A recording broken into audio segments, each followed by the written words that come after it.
इदं सुरूपं तथा वा कलत्रं यशश्चारुचित्र धनं मेरुतुल्यम्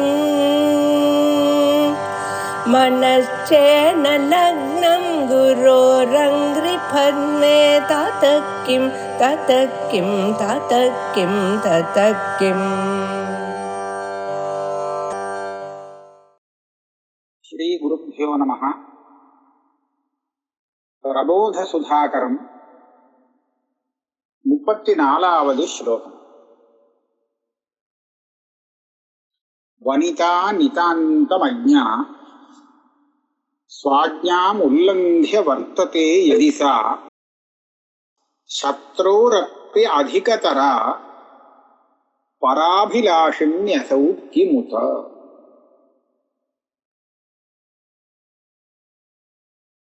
அதாவது விஷய நிந்தா பிரகரணம்.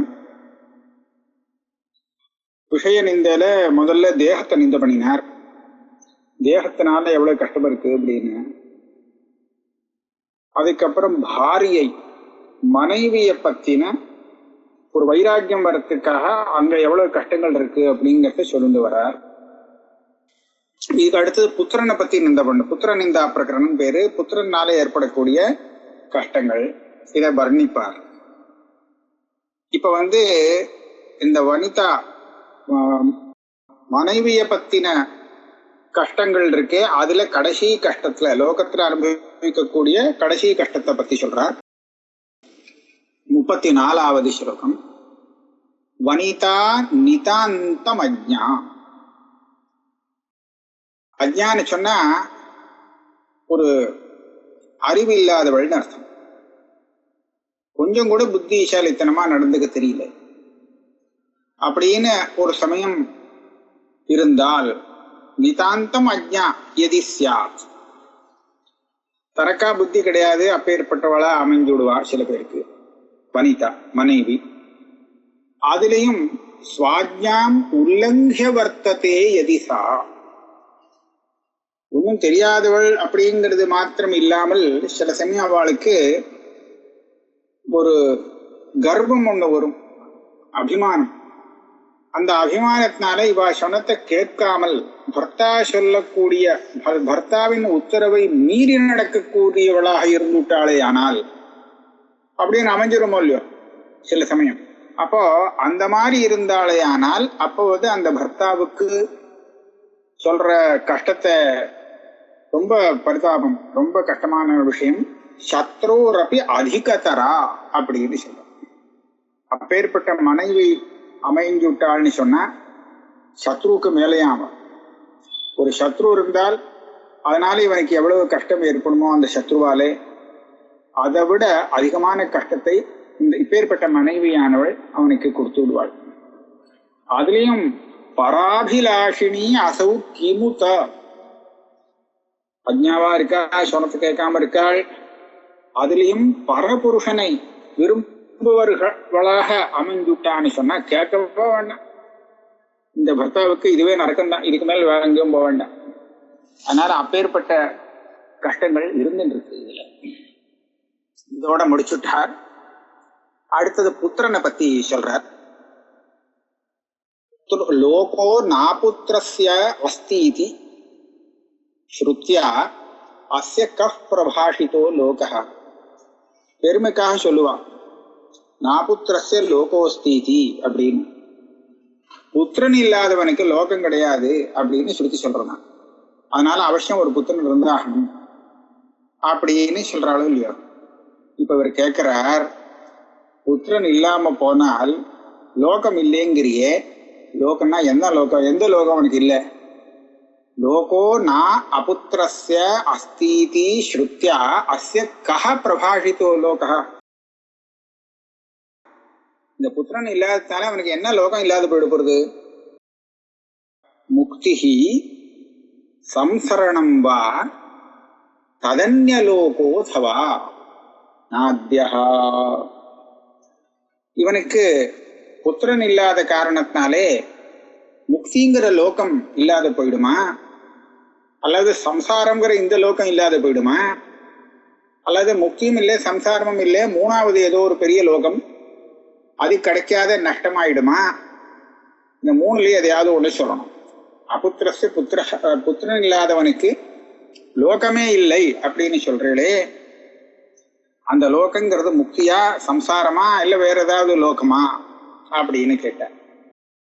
நாத்யா, புத்திரன் இல்லாதவனுக்கு முக்திங்கிறது கிடைக்காது அப்படின்னு நீங்க அர்த்தம் சொன்னால், இப்ப எத்தனையோ பேருக்கு புத்திரால் இருக்காளே, வாழ்க்கையில மோட்சம் வந்த மாதிரி தெரியலையே, எல்லாரும் ஒரே சம்சாரத்துல விழுந்து இருக்காளே, இதுதான் அவளுடைய மோட்சமா? சர்வேபி புத்திர பாஜஹ தன்முக்தௌ சம்ஸ்ருதிர்பவதி. புத்திரன் இருந்து விட்டானே ஆனால் அவனுக்கு மோட்சம் அப்படின்னு சொன்னால், எத்தனை பேர் இங்க புத்திர பாஜகா சந்தி, புத்திரன் உடையவர்களாக இருக்கிறார்கள், அவளுக்கெல்லாம் மோட்சமா வருது. இது என்ன புது துணுசான மோட்சமா? சம்சாரம் தான் ஜாஸ்தியாயின்னு இருக்கு, ஆனா அந்த சம்சாரமே அவளுக்கு மோட்சம் அப்படின்னு சொல்றியா அப்படின்னு கேள்வி. இது சரியில்லை. அது மாத்திரமில்லை, ஸ்ரவணாதயோபி உபாயாக மிருஷா பவேயுஹு. புத்திரன் வரதாச்சுன்னா அவனுக்கு மோட்சம்னு சொன்னா, இந்த மூக்கு இவ்வளவு சிரமப்பட்டு சிரவணம் மரணம் நிதித்தியாசனம் இதெல்லாம் பண்ணி ரொம்ப சிரமப்பட்டு ஆத்ம ஞானத்தை அடைகிறானே, இது வேண்டியதில்லை போல இருக்கே. புத்திரம் பிறந்தா போறமே மோட்சத்துக்கு போடலாமே. ஆக இந்த புத்திரன் இல்லாதவனுக்கு லோகம் இல்லை அப்படிங்கிற இடத்துல லோகம்னா மோட்சம், மோட்சம் கிடையாது அப்படின்னு சொல்லாதே. அப்படி சொன்னா புத்திரன் பிறந்தா மோட்சம் உண்டுன்னு அர்த்தமாயிடும்.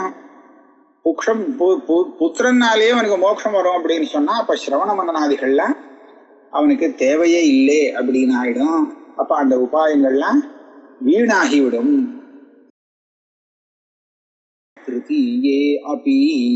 மூணாவது சொன்னா வேற ஏதோ ஒரு லோகம் அப்படின்னு மூணாவது பட்சம். வேற லோகம்னு சொன்னா என்ன, சொர்க்கலோகமா பிரம்மலோகமா? அப்படி சொன்னால் அந்த பிரம்மலோகத்துக்கும் அந்த சொர்க்கலோகத்துக்கும் ஏதோ ஒரு லோகத்துக்கு இவன் போக வேண்டியதாக ஆகிறதுன்னு சொன்னாலே, அதுக்கு அங்க போறதுக்கு வேற வழியும் இருக்கு. அங்கேயும் பல யாகங்கள்லாம் சொர்க்கலோகத்தை குறித்து விதிக்கப்பட்டிருக்கு, பிரம்மலோகத்துக்கு பல உபாசனைகள் சொல்லப்பட்டிருக்கு. அப்ப அதெல்லாம் வேஸ்ட். புத்திரம் பிறந்தாலே அவன் அந்த லோகத்துக்கு போயிடுவான்னு ஆயிடும். அதான் சொல்ற, தத் பிராப்தி உபாய சத்வாத். இன்னொரு த்விதீய பக்ஷேபி, ரெண்டாவது பட்சம்னா சம்சாரம் வரும் அப்படின்னு சொல்றாளே, அதுதான் த்விதீய பட்சம். முதல் பட்சம் மோட்சங்கிறத லோகம். மூணாவது பட்சத்துல ஏதோ ஸ்வர்கலோகம் பிரம்மலோகம் மாதிரி வேற ஏதோ ஒரு லோகம், அந்த லோகத்துக்கு புத்திரன் இருந்தா தான் போக முடியும் அப்படின்னு சொல்றேன். அதுல நமக்கு தப்பு இருக்கு. அதே மாதிரி ரெண்டாவது உபாயத்துக்கு போனாலும் அதுலயும் நமக்கு ஒரு தப்பு தெரியும். என்னன்னு கேட்டா, அபுத்திரனுக்கு சம்சாரம் கிடையாது அப்படின்னு சொன்னதாக ஆகும். வேண்டாமே, அபுத்திரனுக்கு புத்திரன் இல்லாதவனுக்கு சம்சாரம் இல்லை அப்படின்னு நீங்க அர்த்தம் சொன்ன மாதிரி ஆயிடும். சம்சாரம் இல்லாட்டா ரொம்ப இஷ்டாபக்தி, சம்சாரத்துல கஷ்டப்பட வேண்டாம் அப்படின்னு அர்த்தமாகும். அது மாத்திரம் இல்லை, இந்த புத்திரன் இல்லாதவனுக்கு எந்த லோகமும் கிடையாதுன்னு சொன்னது இது ஒரு அர்த்தவாதமா. எதுக்கு அர்த்தவாதம் அப்படின்னு சொன்னா, அபுத்திரஸ்ய புத்திரேஷ்டியாதிகயாக பிரவருத்தயே வேதவாதோயம். புத்திரன் இல்லாதவன் புத்திரன் வேணும் அப்படிங்கிற ஒரு காரணத்தினாலே புத்திரகாமேஷ்டியாதி யாகங்கள் எல்லாம் அனுஷ்டானம் பண்றதுக்கு அவனுக்கு பிரவருத்தி ஏற்படணுமே அப்படிங்கிறதுக்காக ஒரு அர்த்தவாதம் இருக்கும். புத்திரன் இல்லைன்னா ஒண்ணும் இல்லை, ஒரு லோகம் கிடைக்காது உனக்கு அப்படின்னு சொன்னா, ஓ அப்படின்னா புத்திரன் பிறக்கணும் அப்படிங்கிறதுக்காக அவன் விசேஷமாக பிரயத்தனம் செய்வான். அதுக்கு உண்டான லௌகிக வைதிக உபாயங்கள் எல்லாம் அவன் அனுஷ்டானம் பண்ணுவான். அந்த அனுஷ்டானத்துல அவனுக்கு ஸ்ரத்தையோடு பிரவருத்தி வரணுமே அப்படிங்கிறதுக்காக வேதம் இவனுக்கு அர்த்தவாதமா இப்படி சொல்லி வச்சிருக்கே தவிர இது அப்படியே வாஸ்தவம்னு நம்ப வேண்டிய அவசியம் கிடையாது. புத்திரேஷ்டியாதிக யாக பிரவருத்தையே வேதவாதோயம். அதுக்கப்புறம் புத்திரன் பிறந்தாச்சுன்னு வச்சுப்போம். புத்திரன் பிறந்தாலே அதுக்கப்புறம் இவனுக்கு வரிசையா பல கவலைகள் வந்துவிடுவான். புத்திரனை பத்தின கவலை. முதல்ல புத்திரன் பிறக்கலையே அப்படின்னு கவலை. புத்திரன் பிறந்ததுக்கு அப்புறம் அவன் எப்படி இருப்பானோ அப்படிங்கிற கவலை எல்லாம் பல கவலைகளை மேல சொல்லே விட. நானா ஷரீர கஷ்டைஹி தனவ்யயைஹி சாத்யதே புத்ரஹ உத்பன்ன மாத்திர புத்ரே ஜீவித சிந்தா கரீயசி தஸ்ய நானா ஷரீர கஷ்டைஹி. ஒரு புத்திரம் பிறக்கணும் அப்படின்னு சொன்னா இவன் பலவிதமான சரீர சிரமங்கள் எல்லாம் அனுபவிக்க வேண்டியிருக்கு. பலவிதமான சரீர கஷ்டங்களை அனுபவிச்சு நிறைய பணத்தை வியம் பண்ணி ஆஸ்பத்திரியில பிறக்கணும் அப்படின்னு சொன்னா அதுக்கு நிறைய பண்ண வேண்டியிருக்கும் இல்லையா? அந்த மாதிரி நிறைய தன வியயங்கள்லாம் பண்ணி ஒரு புத்திரனை சித்தமாக்குறான் அப்படின்னு சொன்னா அவனுக்கு ஒரு புள்ள குழந்தை பிறக்கிறது. புத்திரஹா ஜாயத்தே. புத்திரன் பிறந்த உடனே அப்பவே இவனுக்கு பல சிந்தைகள் கவலைகள் பிடிக்குமா. புத்திரனை பத்தின கவலைகள். பிறந்திருக்கானே, இந்த சமயத்துல பிறந்திருக்கானே, இவனுடைய ஆயுசு எந்த மாதிரி இருக்குமோ. ஜீவித சிந்தா கரீயசி பவதி. இவனோட ஆயுசு எப்படி நிறைய இருக்குமா, ரொம்ப நாள் இருப்பானா, மேல பெரியவனா ஆனதுக்கு அப்புறம் இவன் எப்படி இருப்பான், யோசன்ட்டெல்லாம் போய் காமிச்சு அவன் அப்படி இருப்பானா இப்படி இருப்பானா அப்படிலாம் வரும். சின்ன சின்ன வியாதி ஜுரம் வந்தாலே கவலை வந்துடும், நம்ம பையன் பிறக்கணுமே அப்படின்னு. அப்ப அந்த விதத்துல பாக்குறச்சே புத்திரன் பிறந்ததுலேருந்து இவனுக்கு கவலை தான். அப்புறம் ஜீவன் அபி கிம் மூர்க்கா பிராஜ்ஞ கிம் வா சுஷீலபாக் பவிதா ஜாரஹ சௌரஹ பிஷுனஹ பதிதஹ த்யூதப்ரிய குரூரஹ. புத்திரன் பெரியவனாயின்னு இருக்கான், நல்ல ஆயுசோட இருக்காங்கிறது தெரிஞ்சு போச்சு. ஆயுசு பூரா ஆனதுக்கு இருந்தாலும் அது தெரிஞ்சாலும் எனக்கு வேற கவலை இருக்குமா. புத்திரன் தான் ஆயுசோட இருக்கானோ இல்லையோ பேசாம இருக்கு அப்படின்னா இருக்க முடியாது. பெரியவனாக ஆனதுக்கு அப்புறம் இவன் மூர்க்கனா இருப்பனா இல்ல பிராஜ்ஞனாக இருப்பனா. மூர்க்கன்னா முட்டாளா இருப்பனா, பிராஜ்யன்னா நல்ல அறிவாளியாக இருப்பனா. கிம்பா சுஷீலபாக் நல்ல சீலம் உள்ளவனாக இருப்பனா, அல்லது ஜாரஹா சௌரஹா பிஷுனஹா பதிதஹா தியூதப்பிரியஹா குரூரஹா இப்படி மட்டமா இருப்பனா. ஜாரஹா அப்படின்னா பரஸ்ரீ கிட்ட போறவன், சௌரஹான திருடவன், திருட்டுத்தனம் பண்றவன். பிஷுனஹா அப்படின்னு சொன்னா ஏதாவது கோல் மூட்டி விட்டு 2 பேருக்குள்ள சண்டையை ஏற்படுத்தி கொடுக்கிறவன் பிஷுனஹா. பதிதஹா கர்ப்பபிரஷ்டன், பண்ண வேண்டிய கர்மாவை பண்ணாம பதித்தனா ஆயிடுவனா. தியூதப்பிரியா சூதாட்டம் போக்குவரத்து அதுல எல்லாம் எங்கேயாவது பிரீத்தி உள்ளவனா ஆயிடுவனா. குரூரஹா குரூரனாக ஆயிடுவனா. இப்படிலாம் ஆகாம இருக்கணுமே அப்படின்னு அவனுக்கு ரொம்ப கவலையா இருக்கும் புத்திரன் விஷயத்துல இல்லையா. இந்த மாதிரிலாம் ஆகிறதுக்கு நிறைய சான்ஸ் இருக்கு. இதுல சில விஷயங்கள் என்ன ஆகும்னா, அவருடைய சேர்க்கை இருக்கோ இல்லையோ அதை ஆசிரியத்து சில குணங்கள்லாம் இருக்கும். இந்த ஜாரஹா சௌரஹா இதெல்லாம் பார்த்தீங்கன்னா இவனுக்கு அமையக்கூடிய சகாக்கள் இருக்காளே அவளோட சேர்ந்து சில குணங்கள்லாம் வர ஆரம்பிச்சிடும். அதெல்லாம் வரக்கூடாதுன்னு அப்பா நினைப்பான். யூதப்பிரியா குரூரஹா இப்படிலாம் ஆறதுக்கு நிறைய சான்ஸ் இருக்கு. அதனால அதெல்லாம் வராம இருக்கணுமேங்கிற கவலை அப்பாவை வாட்டும். மேல பித்ரு மாத்ரு பந்துகாதி மனசः खेदाय जायते पुत्रः चिन्तयति तात निधनं पुत्रो द्रव्याद्यधीशता हेतोः. சில சமயம் அந்த பையன் பெரியவனா ஆனதுக்கு அப்புறம் குரூரனா மாறிடுவான். அப்படி கூட உண்டு. பித்ரு மாத்ரு பந்துகாதி, பிதாவை மாதாவே மற்ற பந்துக்களை கூட வதம் பண்றதுக்கு கூட தயங்க மாட்டான். அவன் பாட்டுக்கு வதம் பண்ணிடுவான். இப்பேற்பட்ட ஒரு பையன் அமைஞ்சான்னா மனசுக்கு கஷ்டத்தை தானே கொடுக்குறான். மனச கேதாய ஜாயத்தே புத்திரஹா, மனக்கஷ்டத்துக்கு காரணமாக ஆகிவிடுவான். அப்படின்னா இது எவ்வளவு பெரிய கஷ்டம்.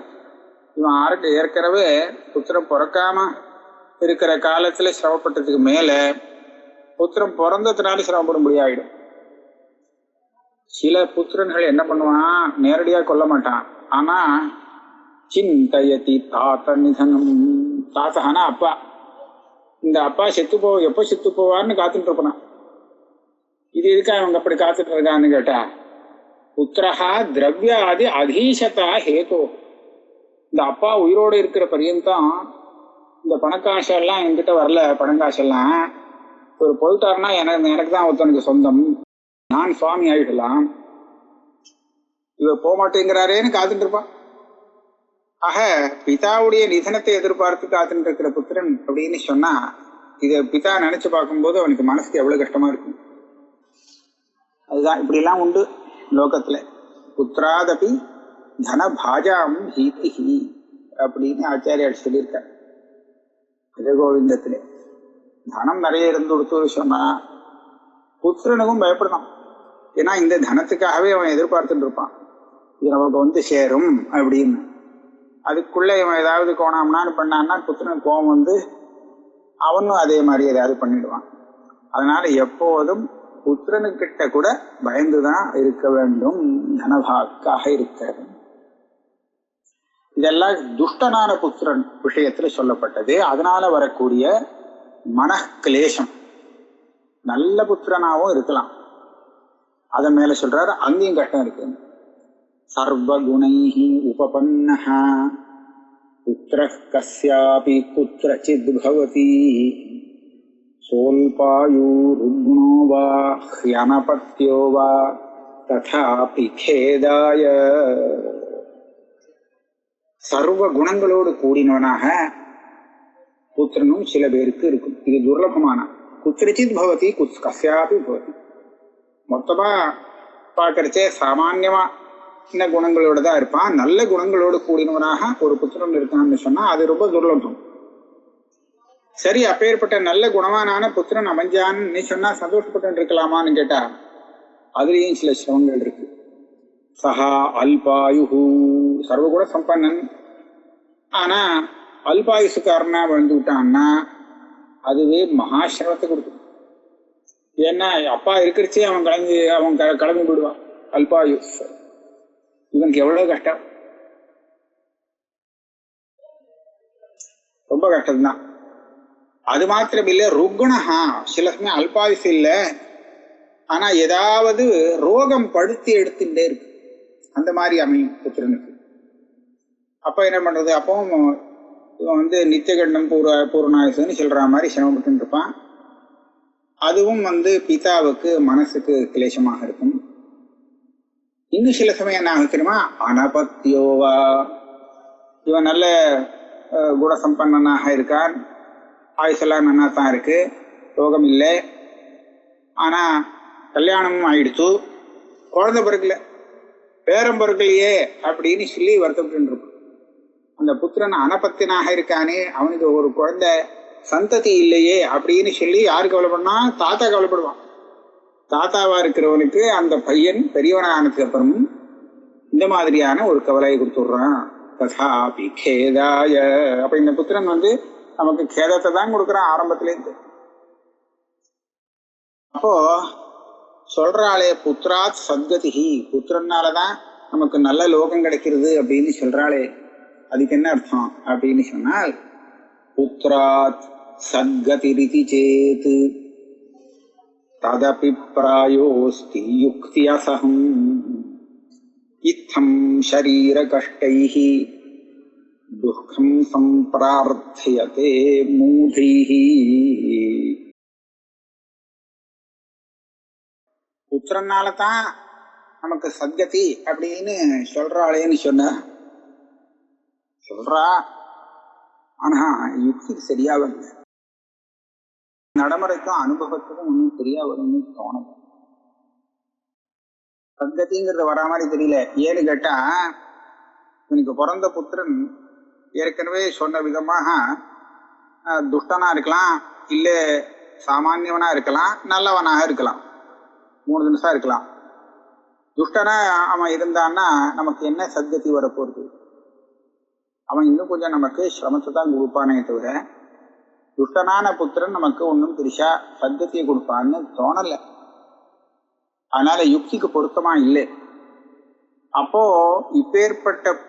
இப்ப பாருங்க, நல்ல புத்திரன் இருந்தானே அவனுக்கு கேதத்துக்கு வந்து விடுறது. ஏன்னா அவனுக்கு ஒரு ஏதாவது குறை வந்து விடுறதுங்கிறதுனால பிதாவான தாத்தாவா இருக்கக்கூடியவன் கஷ்டப்படுறான், அனபத்தினா இருக்கானே நம்ம பையன் அப்படி. ஆக இந்த விதத்துல எல்லா விதமான புத்திரனும் ஏதோ ஒரு விதத்துல அந்த தகப்பனாருக்கு கேதத்தை கொடுக்கக்கூடியவனாக அமைஞ்சிருக்கான். அப்போ எனக்கு என்ன தோன்றதுன்னு கேட்டா, நிறைய சரீர கஷ்டங்களை தாங்கிண்டு தன வியயங்கள்லாம் பண்ணி கஷ்டப்பட்டு புத்திரனை சம்பாதிக்கிறானே, கஷ்டப்பட்டு தனக்கு துக்கம் வேணும்னு சம்பாதிக்கிற மாதிரி இருக்கே. அதை யோஜனை பண்ணாம மேல் வேணும்னு துக்கத்தை கேட்டு வாங்குற மாதிரி இருக்கே. இத்தம் சரீர கஷ்டைஹி துக்கம் சம்பிரார்த்தியதே மூடைஹி. இந்த முட்டாள்கள் இந்த சரீர கஷ்டம் தனவியம் எல்லாத்தையும் பொறுத்து புத்திரன் வேணும்னு சொல்லி எல்லாம் பண்றாளே, என்ன இது பெரிய கஷ்டத்தை தான் இவ சம்பாதிக்கிறா, தெரியாம பண்றா பாவம். சரி, இப்ப இவ எல்லாம் கிடைச்சுட்டா சௌக்கியமா இருக்கான்னு வச்சுப்போம். எத்தனை நாள் சௌக்கியமா இருப்பான்னு கேட்டா அங்கேயும் ஆபத்து இருக்கு. அது சொல்ற, பித்ரு மாத்ரு பந்து பகினி பித்ருவ்யஜாமாத்ரு முக்யானாம் மார்கஸ்தானாம் யுதிஹி அநேக யோனி பிரமாத் க்ஷணிகா. இருக்காளே, அப்பா இருக்கா, அம்மா இருக்கா, மற்ற பந்துக்கள்லாம் இருக்கா, தங்கை இருக்கா, சித்தப்பா, ஜாமாதா, மாப்பிள்ளை, இந்த மாதிரி நம்மளுடைய சொந்தக்காரால யாரை பார்த்தாலும் அந்த சொந்தக்காராளோடு நாம சேர்ந்து இருப்பதுங்கிறது இருக்கே. அது எப்படின்னு கேட்டா, அதுக்கு ஒரு உதாரணம் சொல்றார். மார்கஸ்தானாம் இவ யுதிஹி. ரயில்ல இந்த ஊருக்கு போறான், இல்ல பிளைட்ல பறக்கிறான், விமானத்துல போறான், பக்கத்துல யாராவது உட்கார்ந்து இருப்பா, பக்கத்து சீட்டு இன்னொருத்தருக்கு இருக்கும், 2 பேரும் சேர்ந்து பேசிகிட்டே போவா. போய் சேர வேண்டிய இடம் வந்தாச்சுன்னா இவன் தம் வீட்டுக்கு போடுவான், அவன் தம் வீட்டுக்கு போடுவான், தங்காரத்தை பார்த்துட்டு அப்புறம் பிரிஞ்சிடுவா இல்லையா. அப்ப இவ 2 பேரும் சேர்ந்து பேசிட்டு இருக்கிறது சந்தோஷமா இருக்கலாம். அது கொஞ்சம் அந்த பிரயாணம் பண்ணக்கூடிய அந்த குறிப்பிட்ட காலத்துக்குள்ளதான். போய் சேர வேண்டிய இடம் வந்தாச்சு அப்படின்னு சொன்னால் அப்புறம் இவன் வேற இடத்துக்கு போக வேண்டியது, அவன் வேற இடத்துக்கு போக வேண்டியது. ஆக ஸ்திரமா சேர்ந்து இருந்துட முடியாது. இதுதான் மார்கஸ்தாக, வழிப்போக்கர்கள். வழிப்போக்கர்கள்லாம் அங்கங்க தற்செயலாக சேர்ந்துப்பா. ஒரு சேர்க்கை ஏற்படும், அப்ப ஏதாவது பேச்சுவார்த்தை அதெல்லாம் இருக்கும். ஆனால் கொஞ்ச நேரத்திலேயே அங்க அவ எங்கேயோ போடுவா, அவ எங்கேயோ போடுவா, அதுல ஒரு வியோகங்கிறது ஏற்பட்டு. அதே மாதிரிதான் இந்த பிதா மாதா பந்து பகினி பித்ருவியன் ஜாமாதா இவாளோடெல்லாம் இவனுக்கு ஒரு சேர்க்கை ஏற்படுறதே, இதுவும் ஒரு க்ஷணிகமானது. இப்போ இப்படி இருக்கு, ஆனா கொஞ்ச நாள்லயே மாறி போயிடலாம். எப்படி? அநேக யோனி பிரமாத். இவன் இந்த சரீரத்துல இருக்கிற பரியந்தம் இவனுக்கு இவன் அப்பா, இவன் அம்மா, இவர் பந்துக்கள், இவெல்லாம் பந்துக்கள், இது தங்க, இது சித்தப்பா, இது ஜாமாத்தா அப்படின்னு வச்சுப்போம். இவனுடைய அப்பா அம்மா எல்லாம் இவனோட எவ்வளவு பேர் இருப்பானா, எவ்வளவு நாள் இருப்பான்னா சொல்ல முடியாது. இவன் இருக்கிறதுக்குள்ள பாதியில போயிடுவாவா. அப்ப அவளோடு சேர்ந்து இருப்பது அப்படிங்கிறது கொஞ்ச காலம் இருக்கும். அப்புறம் பந்துக்கள், பகினி, ஜாமாத்தா, பித்ருவியன் இவாளாம இதே மாதிரிதான். ஏன் அப்படின்னு கேட்டா, இவனே ஒரு குறிப்பிட்ட காலத்துல கிளம்பி போயிடுவான். யாரை பத்தி சொல்றோமோ அவனே. அப்படி இருக்கிறச்சே இவெல்லாம் வெவ்வேறு யோனிகள்ல சஞ்சாரம் பண்ணிட்டே இருக்கான். இப்போ ஒரு யோனியில ஜென்மா எடுத்திருக்கான்னு சொன்னா அடுத்த ஜென்மாவில மாறிடும். இந்த ஜென்மாவில யாரு அப்பாவோ அம்மாவோ அவளே இவனுக்கு அடுத்த ஜென்மாவில அப்பா அம்மாவாக அமைய முடியாது. இந்த ஜென்மாவில இவனுக்கு பந்துக்கள்லாம் அடுத்த ஜென்மாவிலையும் வருவாங்கிறது சொல்லவே முடியாது. ஆக அப்ப வேற அப்பா கிடைச்சிருவா, வேற மாதாக்கள், வேற புதுசா எல்லாரும் வந்துருவா. ஆக அந்தந்த ஜென்மாவில மாதா பிதா பகினி பந்து அப்படின்னு அவளுடைய சேர்க்கையெல்லாம் ஏற்படுறதுன்னு சொன்னா அது எல்லாமே ஒரு குறிப்பிட்ட சின்ன காலத்துக்குள்ள முடிஞ்சு போயிடும். இது ஒன்றும் சாஸ்வதமே கிடையாது. ஏன்னா அதே அவனே அடுத்த ஜென்மாவுக்கு போயிட்டான்னா எல்லாமே மாறி போயிடும். அப்பா அம்மாலேருந்து எடுத்து எல்லாம் மாறி போயிடும். அதனால வழிப்போக்கர்கள் அங்கங்கே நடுப்புற ஏதோ எதிர்ச்சையா சேர்ந்துக்கிற மாதிரி இவாளுடைய ஒரு சம்பர்க்கம் சங்கதிங்கிறது அப்பப்போ ஏற்பட்டதே தவிர இது வெறும் க்ஷணிகமானது. இதை போய் நம்ம சாஸ்வதம்னு நினைக்க கூடாது. மார்க்கஸ்தானாம் இவ யுதிகி, மார்க்கத்துல போகிறவர்களுக்கு யுதிகினா ஒரு ஒரு சந்திப்பு சேர்ந்துக்கிறார் இல்லையா, அது எப்படி க்ஷணிக்கமோ அதே மாதிரிதான் இவாளுடைய சம்பந்தமும் நமக்கு க்ஷணிக்கம்தான்.